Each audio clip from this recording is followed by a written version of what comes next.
Shalom, damai di hati. Puji Tuhan, berkat-Nya melimpah atas kita, selalu baru setiap hari. Jemaat yang dikasihi Tuhan,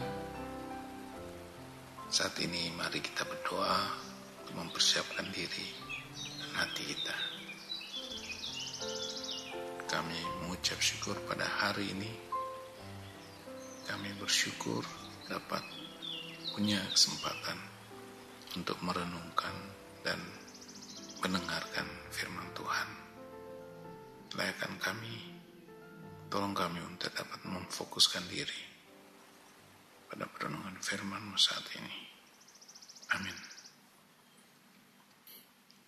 Jemaat Tuhan, pembacaan kita terambil dari kitab Matius pasal 27, Matius 27 ayat 35 sampai 37. Berbunyi demikian. Sesudah menyalibkan Dia, mereka membagi-bagi pakaiannya dengan membuang undi. Lalu mereka duduk di situ menjaga Dia, dan di atas kepalanya terpasang tulisan yang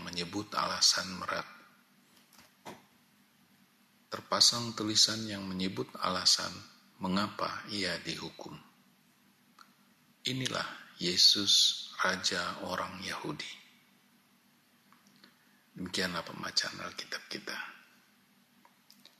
Saudaraku yang diberkati, tema renungan kita pada hari ini adalah menderita karena berbuat baik.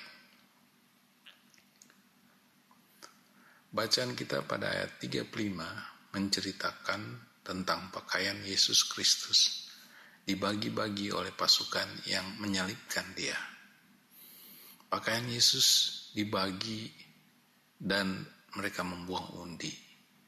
Sesungguhnya merupakan penggenapan dari firman Tuhan dalam Mazmur 22 ayat 19 yang tertuliskan demikian, mereka membagi-bagi pakaianku di antara mereka dan mereka membuang undi atas jubahku.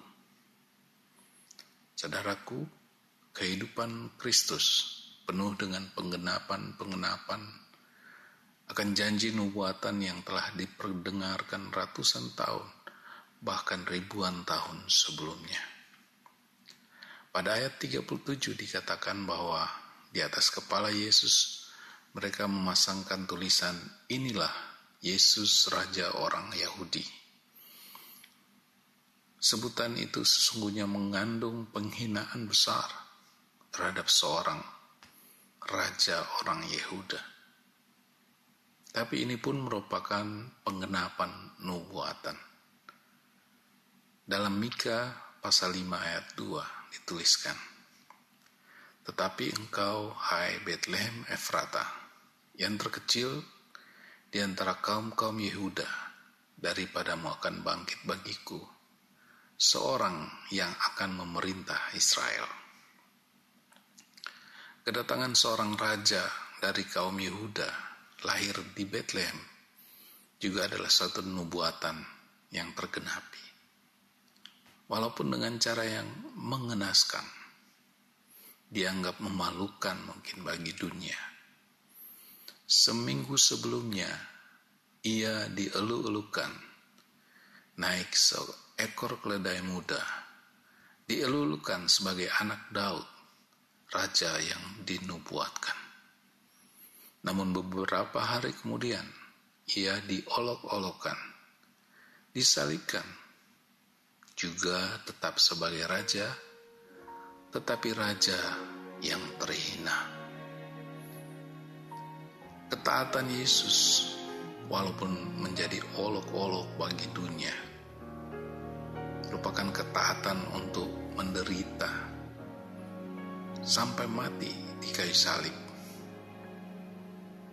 Tetapi ini adalah suatu kemenangan bagi sorga. Kesaksian Rasul Yohanes dicatat dalam Wahyu pasal 5 ayat 5. Tertulis demikian, lalu berkatalah seorang dari tua-tua itu kepadaku, jangan engkau menangis, sesungguhnya singa dari suku Yehuda, yaitu tunas Daud, telah menang. Saudaraku, tunas Daud telah menang di atas kayu salib. Dengan taat dalam penderitaan, tunas Daud, Yesus Kristus telah menang. Dan kemenangan Kristus menjadi kemenangan juga bagi semua orang yang percaya kepadanya. Saudaraku yang diberkati, Yesus Kristus rela mati, rela menderita untuk kita, untuk suatu perbuatan kasih, suatu perbuatan baik, sebagai tanda kasihnya untuk umat manusia yang telah jatuh dalam dosa. Dan dia mengajak kita untuk mengikuti dia,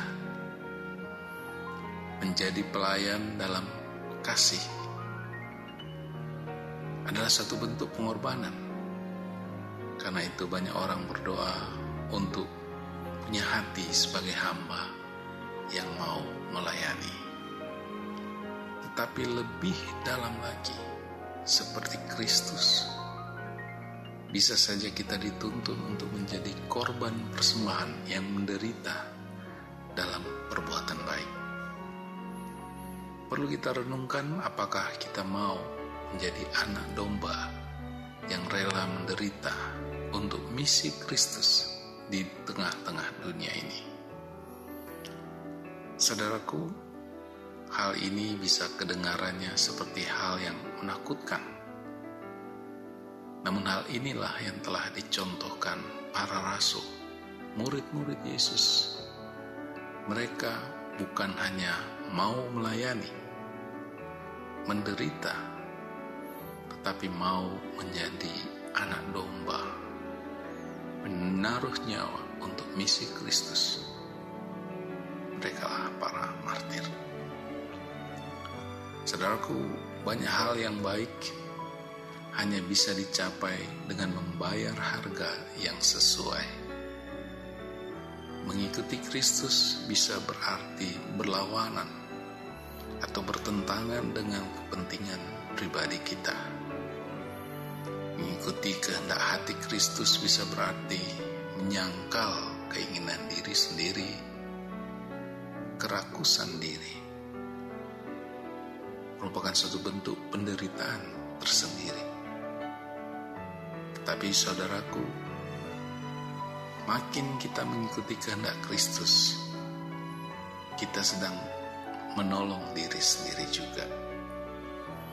Semakin kita mengikuti kehendak Kristus, maka damai sejahtera dan sukacita iman makin berbuah dalam kehidupan kita. Mungkin terlihat sebagai hal yang sepele bagi dunia, namun damai di hati adalah kebahagiaan iman yang manis dan sedap bagi jiwa kita. Saudaraku yang diberkati, bersyukur untuk pengorbanannya di kayu salib. Anugerahnya tak berkesudahan, selalu baru setiap hari. Kiranya Tuhan Yesus senantiasa menolong kita melakukan firman